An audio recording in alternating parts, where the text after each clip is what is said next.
All right, we are now joined by Chase Briscoe, driver of the number 14, and Aric Almirola, driver of the number 10.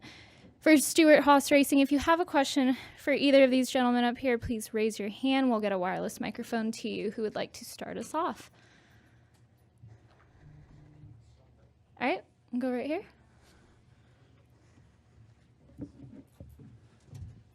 Justin Schuler kicking the tires. We've seen the car on the shortest track and the biggest track that we're going to have on this year's schedule here on 2 mile, and then you go to the standard 1.5 miles. Just kind of give us your initial thoughts now that we've seen this car in race action on kind of both the short track phase and the high speeds at Daytona and the draft and all that. I honestly, is this working? I honestly feel like, I honestly feel like you can't really gauge anything off of the Coliseum or Daytona as it relates to here or next week at Vegas. I think these are going to be more our bread and butter type racetracks for the season. These are the ones that we're going to have to be good at as it goes through the season, and you want to compete for a championship. You got to be good at these 1.5 mile type racetracks, 2 mile racetracks. The downforce package is going to be the same all year, where in years past we've had the higher downforce, higher drag package at the 1.5 mile, 2 mile racetracks, and we've had the lower drag, lower downforce package at the shorter tracks. Now we're going to have the same package with this new car at all the racetracks. So how we run here, how we run at Vegas, how we run at Phoenix will really give us a good indicator of what we are in store for the season. Last week was essentially a super speedway race like it always is. So Daytona is only a really good indicator of what we'll have at Talladega. And I think even Atlanta is going to be different than what we had at Daytona. Uh-huh. This is on. Yeah. Let me take this thing off.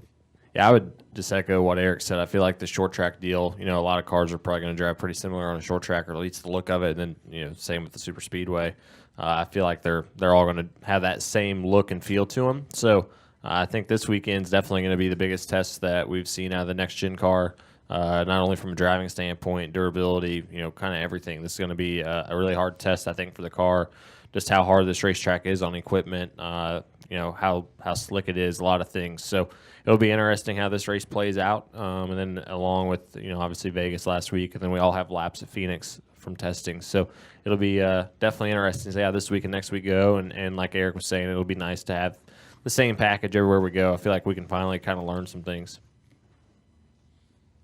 Steve Post from Motor Racing Network. This is actually for both of you guys. Something else that's new is this format for practice and qualifying.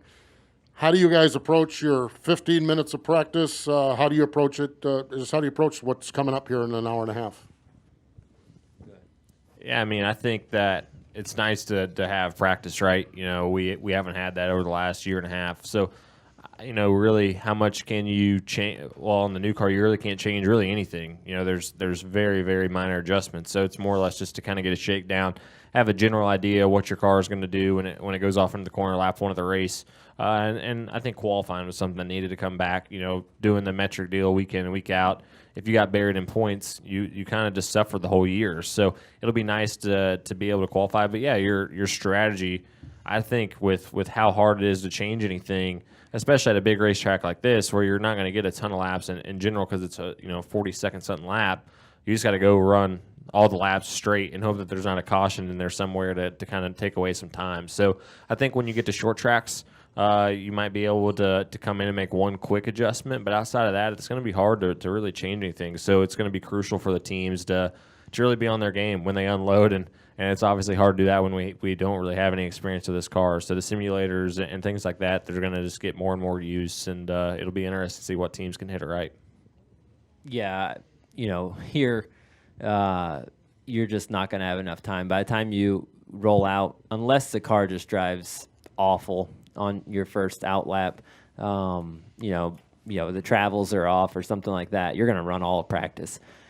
You just don't have time. You don't have time to roll down pit road, make a 3-5 minute adjustment and then go back out, practice will be over. So from that aspect, yeah, every racetrack is going to be unique, right? Like when we go to Richmond, you don't need to run all 15 minutes because that'll be 45, 50 laps. So you can go out there and run 15 or 20 laps, come down, make a quick adjustment, go back out, run another maybe 15 laps. So it'll be different from track to track for sure. But I do think that bringing back qualifying is nice. The 15 minutes of practice, I don't know how much that is really going to help us other than just give us an idea, like Chase said, of what our car is going to drive like. But bringing qualifying back is nice. I was on both sides of it 2 years ago. It seemed like we started in the top 6 or 7 spots every week because we were up high enough in points and we were finishing good and running good, had fast laps during the race. And so it seemed like every week we started up front. It sure made it easier. You ran in the top 10 almost guaranteed the first stage of every race. When you start up front, you score stage points and you got a better selection on pit road, which helps you. And then this past year, I was on the opposite end of it where we finished last at Daytona and we started the season off on speed and we just got buried in points. And it seemed like we never started inside the top 20 except when we would qualify. Like we went to Nashville and we qualified on the pole, and it set the tone for our whole weekend. We had a good car, we ran up front, all those things. So qualifying back is really nice, just to be able to eliminate last weekend, right? Like if however you ran last weekend, good or bad, that weekend's gone.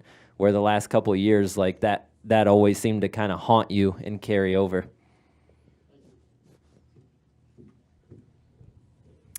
Okay, right here. Hi, Aric. Michael Manny of the Rich Report. Is there any, in your mind, extra sentimentality knowing some of these tracks, this is the last time you're going to be here as a full-time driver? Not really. I mean, Daytona was that way a little bit for me just because it's kind of home, and it's the Daytona 500. But all of these other racetracks, as much as I enjoy, coming and racing at all of them, I've done it long enough. I think this is my maybe 13th or 14th time here in a Cup car, even though it's a different kind of car. And I've ran, I don't know, a handful of Xfinity races here as well. So, yeah, I mean, it's business as usual, fly out to Fontana, come here and go run a race. So for me, it really is no different. I'm focused on trying to maximize my weekend here and do everything we need to do in practice and qualifying today to set us up for tomorrow and try and win.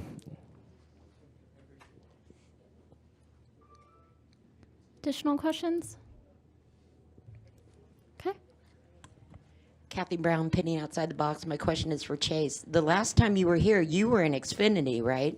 Yeah. So is there any kind of preparation or anything going through your head right now as you take to the track the first time as a Cup driver?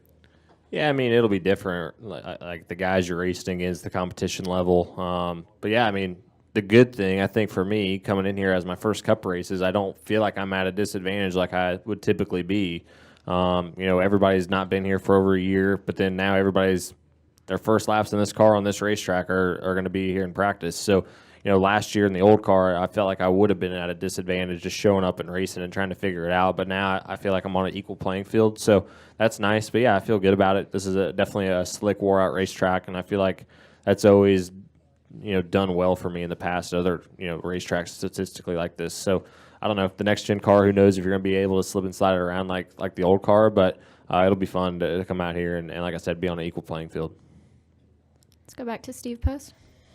Steve Post from MRN. Aric, as a guy that's been around Stewart Haas Racing for a number of years, obviously last year was a down year, although you did get a win up in New Hampshire.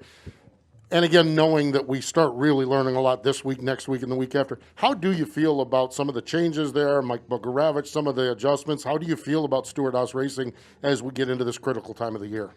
I feel really good, but we always do at this time of year. There's so much optimism going into start the year. Nobody starts out the year going, "Man, we're going to be terrible this year." You don't think that, or you don't feel that way until you realize it. And usually, when you realize it's too late and you're scrambling, you're trying to figure out how to turn the ship around, and that takes time. But I feel good about it. I mean, I feel like Mike Boogeravich is one of the smartest individuals in this entire garage, and I felt that way when he was my crew chief as well. And moving him to a more leadership role in the organization and allowing him to focus on our entire organization versus just one car is going to be hugely beneficial. I mean, just even, after Daytona, we came back and we had meetings at the shop, and his insight and his recommendations and the things that he sees and just his work ethic is already proving beneficial for our entire organization. And I think it's going to be a huge bonus for our team to have him in that role. And then on the flip side, I think Drew is a great team leader. Drew is a great crew chief. He's got a proven track record.